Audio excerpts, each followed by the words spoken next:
ওরে বাপরে, বাইরে বেরিয়ে আই এম তো অবাক। তো 9টার সময় একটুখানি বেরিয়েছিলাম আর এই বাইকে করে যাচ্ছিলাম, কি ঠান্ডা লাগছে।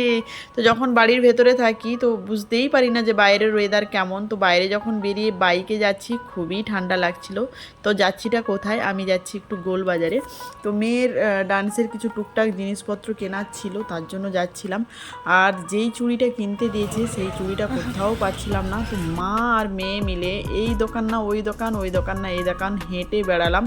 আর এমনিতেই আমার পাটা ব্যথা ছিল, আমি ঠিকঠাক চলতেও পারছিলাম না।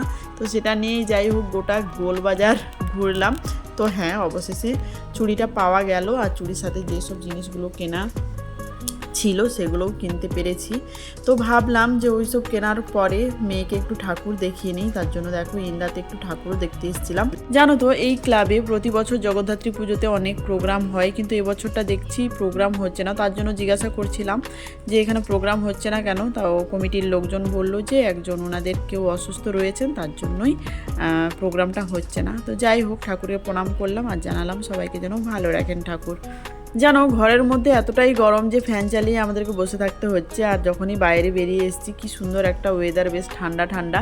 তবে হ্যাঁ, যখন হাঁটাচলা করছি এমনিই ভালো লাগছে, কিন্তু বাইকে যখন যাচ্ছি তখন আমি কেঁপে যাচ্ছি প্রায়।